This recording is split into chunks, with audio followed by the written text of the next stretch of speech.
Acompanhe também uma entrevista com a cantora lírica Carla Zimmer e saiba mais sobre as curiosidades do canto lírico.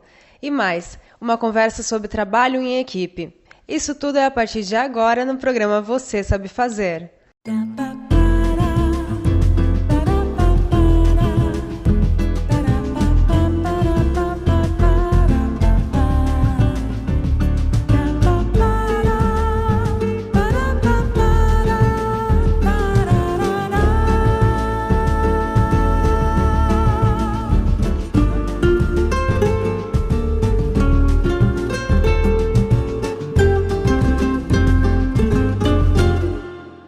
Programa Você Sabe Fazer, com Caroline Meyer. Oferecimento: Galeteria Santo Galeto, o verdadeiro galeto ao primo canto de Joinville. Olá, está começando o programa Você Sabe Fazer e vamos falar sobre trabalho em equipe.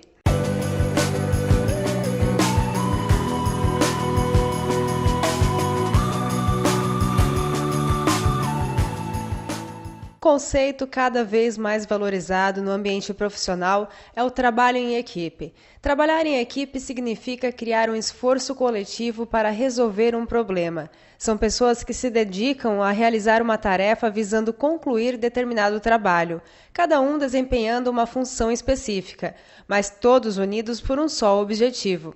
Você sabe trabalhar em equipe? Juntos somos melhores. Essa frase ela é bem difundida, né? É bastante fácil de entender, porque as pessoas conseguem se complementar, né? Então, num grupo de pessoas, a gente consegue somar as competências, né, diferentes. Tem várias frases, especialmente os americanos trabalham muito isso, né? Times americanos e escolas americanas, tem uma frase que diz... No one can be perfect, but a team can be. Ou seja, ninguém é perfeito, mas um time consegue ser, um time pode ser, né? Ou então, eu não consigo, mas nós conseguimos. Então, são frases que trazem esse tema à tona, né?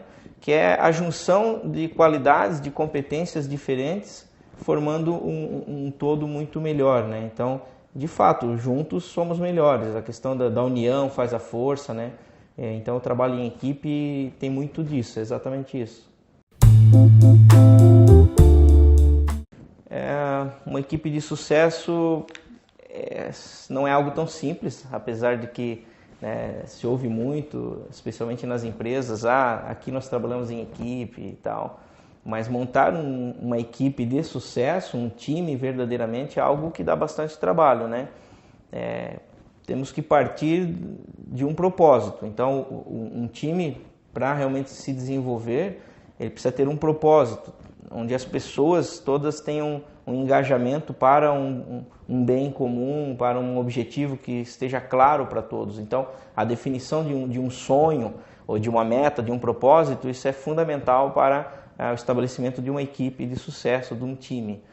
A própria valorização muito forte dos heróis, né, acaba desenvolvendo esse individualismo também. E aí, quando a gente chega numa situação de ter que trabalhar em equipe, abrir mão de algo que é bom para mim em detrimento de algo que é bom para o grupo, entram então alguns conflitos aí. Então tem que ser trabalhado, sabe? Para formar equipes de sucesso é necessário realmente desenvolver, trabalhar, desenvolver as pessoas. Pois isso é bem comum, né? Ter um membro ali, um ou mais, né, que não coopera, não está no mesmo ritmo, no mesmo engajamento. Eu aprendi uma situação assim, né? Tem pessoas que são incompetentes e tem pessoas que estão incompetentes. Então é fundamental, né, quando a gente vê, e é comum encontrar alguém na equipe que não está no mesmo ritmo, não está dando a mesma entrega, está destoando do time, fazer uma série de perguntas. O porquê? A pessoa tem as informações, o sonho, né, a meta, o propósito está claro para ela tem os recursos necessários? São perguntas. E aí, o trabalho em equipe bem sucedido requer muito fortemente também de uma boa liderança, né? Não existe trabalho em equipe bem sucedido com uma liderança fraca. Então a liderança precisa interagir nesse caso, né? Opa, eu tenho aqui um membro que não está prejudicando o time. O que está acontecendo? Falta informação, falta recurso, no que eu posso contribuir, a pessoa está na posição adequada. Então são situações que devem ser feitas nesses casos, tá? Tem bastante a se trabalhar. É bastante comum a pessoa não estar entregando aquilo que ela poderia, muitas vezes por pura falta de conhecimento.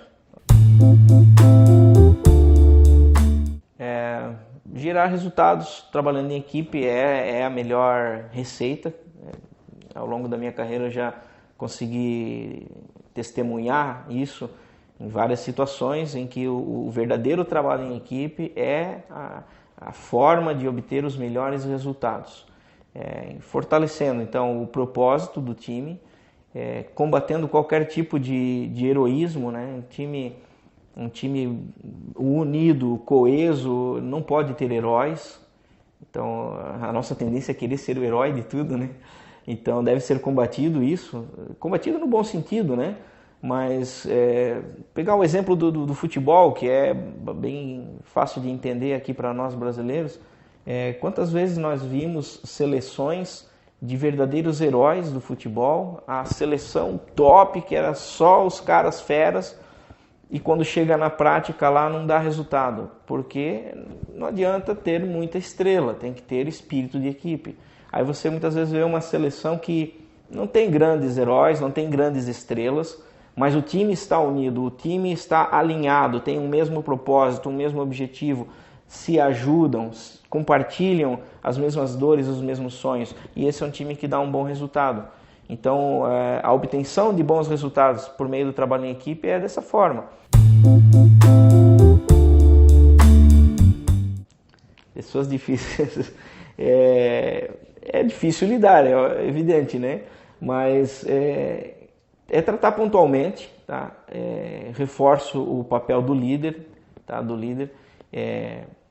Chega um momento que o próprio time acaba expurgando quando realmente não há o que fazer, mas é bem comum haver uma falha de gestão, né, em equipes onde tem pessoas ali complicadas, né? Porque, veja, muitas vezes a pessoa não está adequada para aquela posição. De repente, o esporte é muito fácil de entender isso, né? A pessoa, o cara é um excelente zagueiro e de repente o técnico decidiu colocar lá o número 9 do time e espera o melhor dele, não vai acontecer, né? Não está qualificado para aquilo, não é o perfil dele. Então o líder ele tem essa obrigação de avaliar o perfil de cada pessoa. O fato da pessoa ela ter um perfil, né, complicado ou polêmico não significa que seja uma má pessoa. Às vezes é um excelente técnico, às vezes é um excelente profissional numa área específica e ele está fora de lugar. Então, não necessariamente a gente precisa descartar as pessoas, mas precisa entender o perfil, o que ela faz bem e saber colocar na posição adequada. Evidentemente que tem pessoas que não conseguem trabalhar em equipe, né? Tem pessoas que são realmente individualistas, não querem trabalhar em equipe, não gostam de compartilhar, e aí não tem o que fazer, né? A pessoa não quer trabalhar em equipe, então tem que trabalhar sozinha. A motivação é um fator bem fundamental, né, para a manutenção dos bons resultados da equipe. Uma forma legal é comemorar, né? As pequenas vitórias, os pequenos avanços, os pequenos ganhos. Nós humanos temos essa necessidade, né, de valorização. Então a motivação tem muito a ver com isso, né?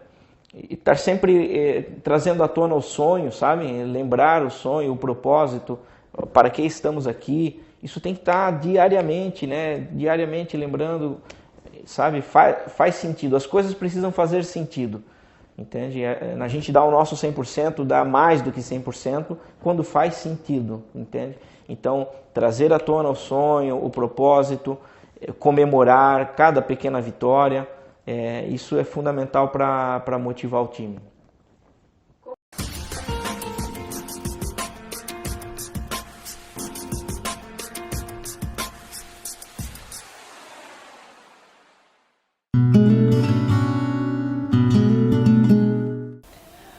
saber se uma pessoa tem intolerância ou alergia?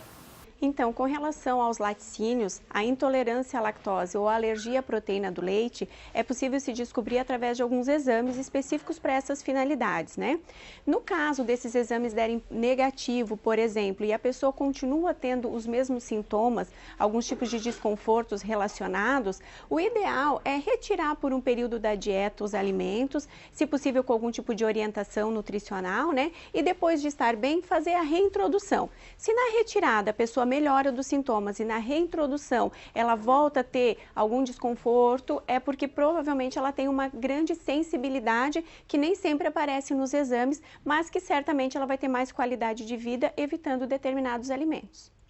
É possível substituir os laticínios como queijo, leite e iogurte na alimentação? Hoje nós temos uma gama bastante grande de alimentos substituto dos laticínios, né? Sejam eles iogurtes, queijos, leites, então hoje já não está mais tão difícil substituí-los na alimentação. Quais são os substitutos existentes e do que eles são feitos? Iogurte, por exemplo, nós temos opções de iogurte de soja, iogurte de leite de coco, iogurte de leite de amêndoas, iogurte de leite de arroz, né? Os queijos, eles podem ser à base de soja também, pode ser um queijo à base do amido de batata. Então tem bastante opção relacionada. Também, por exemplo, leite de coco, leite de amêndoa, leite de castanhas. A gente tem bastante opção de leite também que dá para substituir o leite tradicional. Como é possível substituir em preparações doces e salgadas? Por exemplo, numa preparação salgada, como é o caso do estrogonofe, um exemplo, né? Nós podemos utilizar um creme de arroz ou um creme de coco para substituir o creme de leite, né? Essa é uma sugestão salgada. Numa versão doce, por exemplo, nós poderíamos utilizar então o iogurte numa preparação associado com uma vitamina ou ele mesmo puro com frutas. Podemos utilizar um cacau para substituir um achocolatado, que, por exemplo, teria lactose, né? Então é possível fazer essas adequações. O valor nutricional é o mesmo desses substitutos também? Quanto ao valor nutricional, não é exatamente igual. Então, alguns micronutrientes vão estar mais presentes, por exemplo, num leite de arroz do que num leite tradicional. O contrário também é verdadeiro. Por exemplo, um leite de coco pode ter menos micronutrientes do que um leite tradicional, por exemplo, né? Então, o valor nutricional varia, por isso que esses alimentos têm que ser inseridos de uma maneira adequada na dieta de cada pessoa, para que não se tenha aí uma perda no valor nutricional das suas preparações. Existe algum problema para a saúde em substituir esses produtos lácteos em produtos de origem vegetal?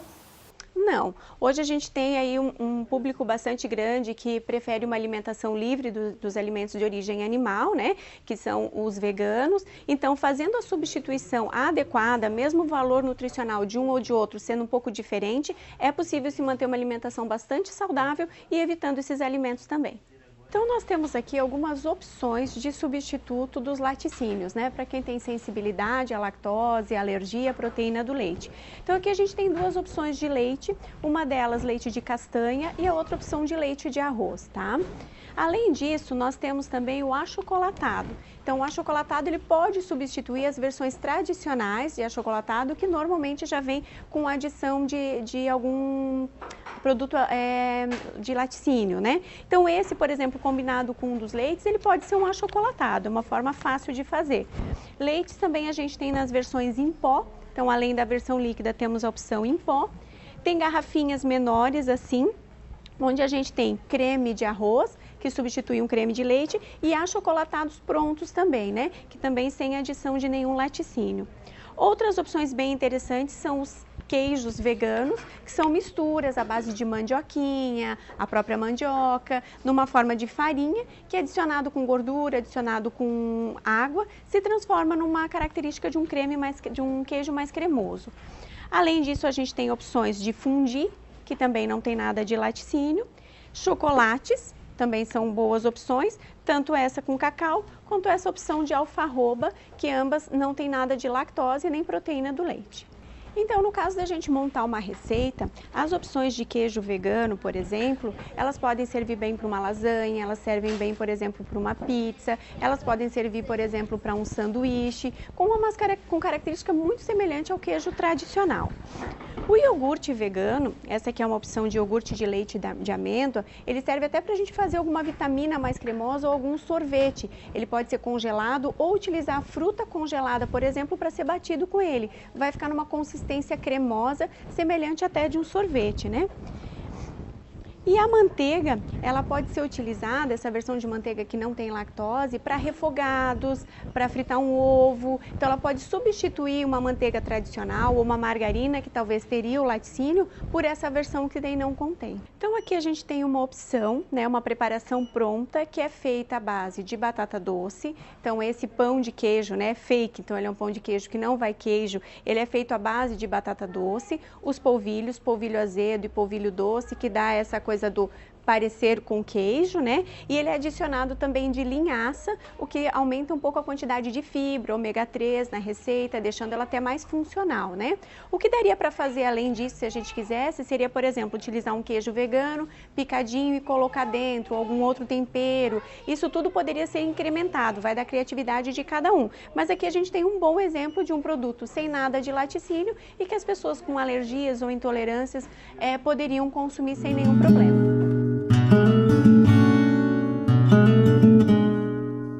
Como conviver sem laticínios? Leia o rótulo de todos os alimentos comprados. Então, o rótulo ele nos diz muita coisa, né? É importante a gente observar, além de valor calórico, quantidade de sódio, o que está nos ingredientes. Então, se eu quero saber se um alimento pronto, ele tem ou não lactose, laticínio, né? Eu preciso observar esse rótulo. Então, se tiver lá leite, leite desnatado, queijo, creme de leite, qualquer um desses ingredientes, a gente pode considerar que esse alimento tem a proteína do leite e tem o açúcar do leite, que é a lactose. Então, no caso de uma pessoa que não deve consumir esses alimentos por uma alergia ou uma intolerância, deve evitar esse alimento onde constam essas informações no rótulo. Retire manteiga e a grande maioria das margarinas que contém caseína, lactose ou soro de leite. A manteiga, por mais que ela é um alimento bastante gorduroso, é a parte da gordura do leite, ela pode ter resíduo de lactose, né? Então também tem que se tomar algum cuidado. Existe aí a manteiga ghee já no mercado, que é uma manteiga que passa por um processo de clarificação, então ela vai deixar de ter esses resíduos de lactose, mas as versões tradicionais já acabam tendo esses resíduos de lactose e tem resíduos da proteína do leite que devem ser evitados por quem tem algum tipo de sensibilidade. As margarinas, por mais que elas não são totalmente derivada de leite, ela acaba tendo em sua composição, na grande maioria, leite também. Então é bom dar uma olhadinha nos ingredientes para evitar o seu consumo no caso de alguma pessoa ser sensível. Não se alimente de queijo. O queijo, ele é um produto fermentado, então ele vai ter uma quantidade menor de lactose. Alguns queijos têm até quase que zero lactose, porém, eles continuam tendo a sua concentração de proteína do leite. Então, o que acontece? Se a pessoa tem uma intolerância à lactose e for um grau baixo, alguns queijos talvez ela acabe tolerando. Já se ela tem alergia à proteína do leite, ela não deve consumir os queijos de uma maneira geral, porque todos vão ter algum resíduo de proteína do leite ou até concentrações maiores dessa proteína. Cuidado com alimentos assados.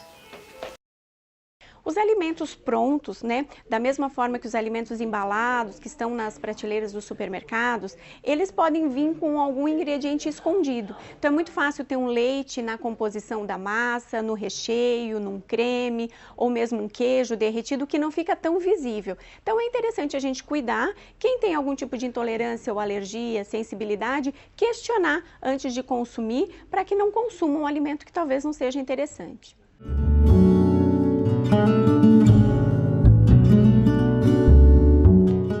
Na edição de hoje você vai conhecer uma cantora lírica. Não deixe de assistir depois do intervalo. É só alguns segundos.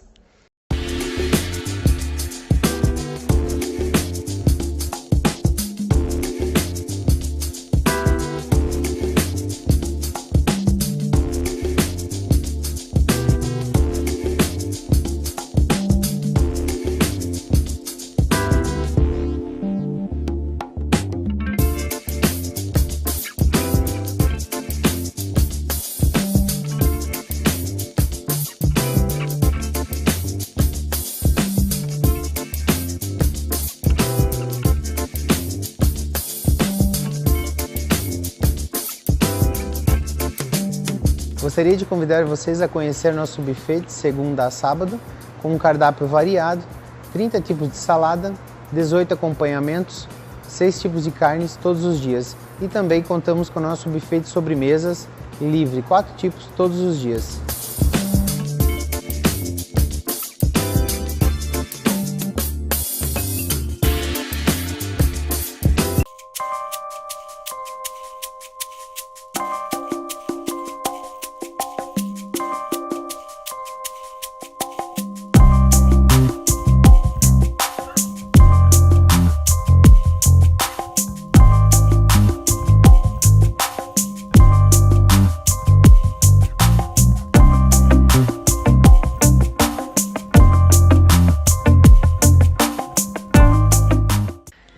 Oi, meu nome é Maria Eugênia, trabalho na área há 6 anos, me formei há 3 anos em gastronomia.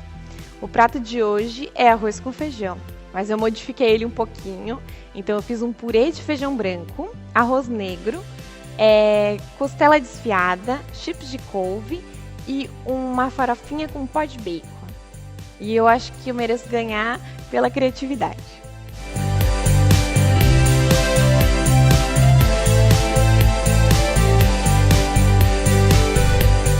Conheça mais sobre a cantora soprano lírico Carla Zimmer e saiba mais sobre as curiosidades do canto lírico. Assista agora!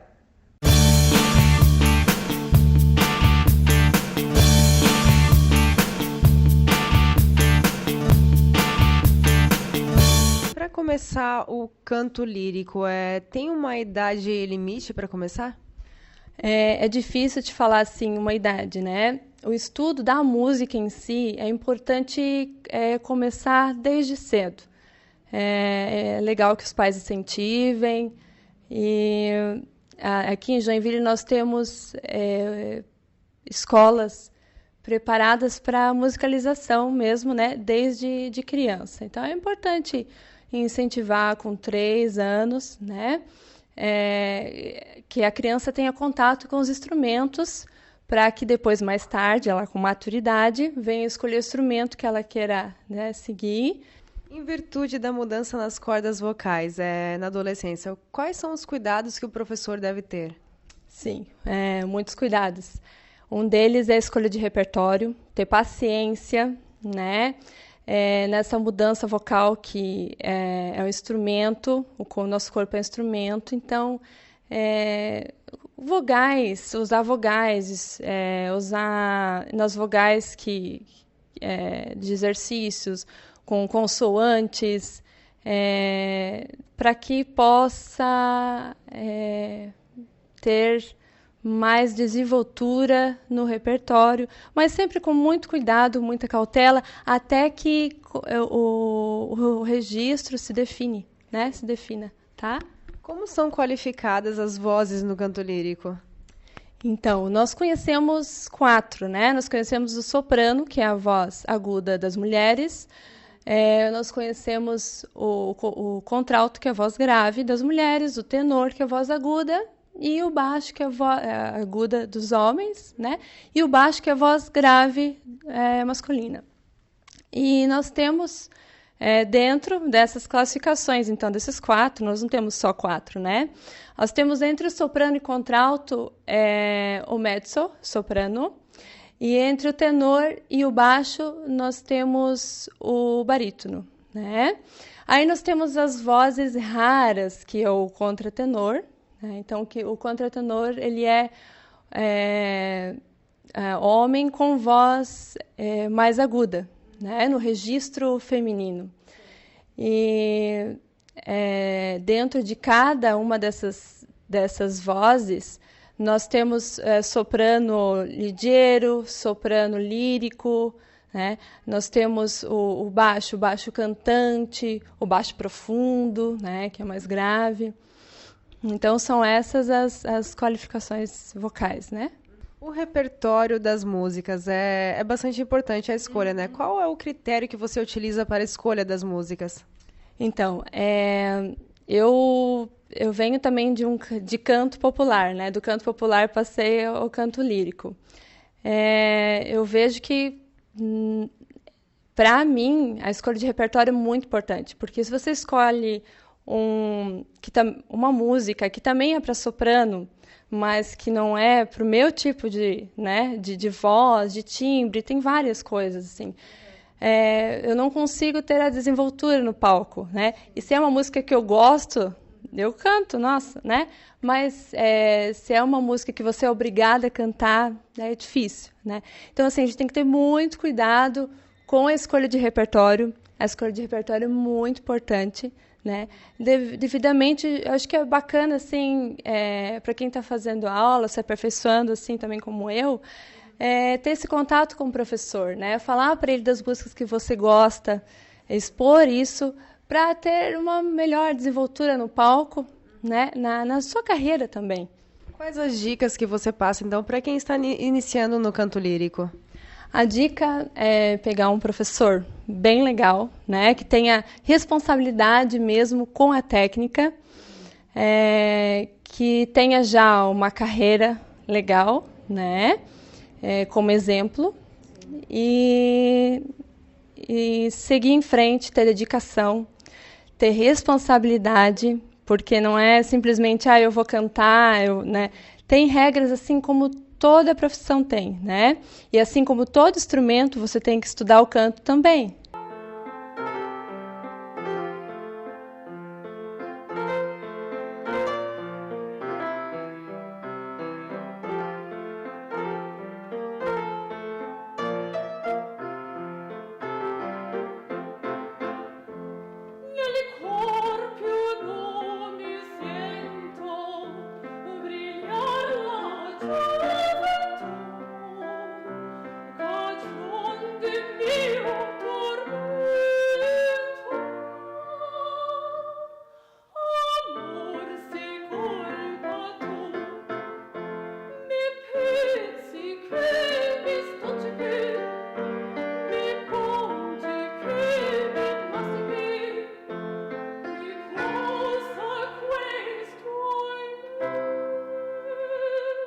Essa edição do programa Você Sabe Fazer está terminando. Acompanhe o programa Você Sabe Fazer também na internet. Quero agradecer agora pela sua companhia e espero você até o próximo vídeo. Até lá. Tchau.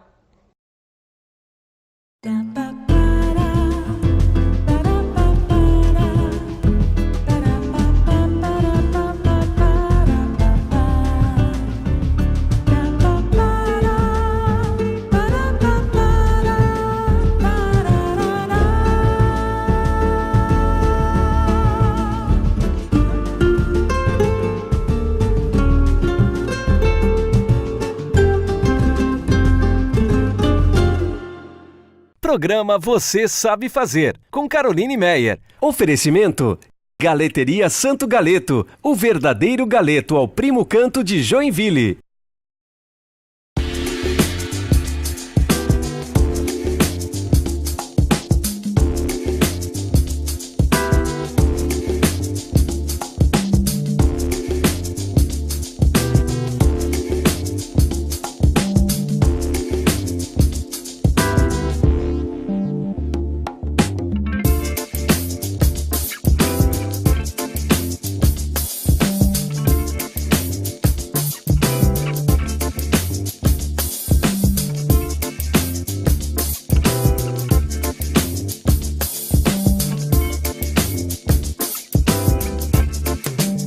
Gostaria de convidar vocês a conhecer nosso buffet de segunda a sábado, com um cardápio variado, 30 tipos de salada, 18 acompanhamentos, 6 tipos de carnes todos os dias. E também contamos com o nosso buffet de sobremesas livre, 4 tipos todos os dias.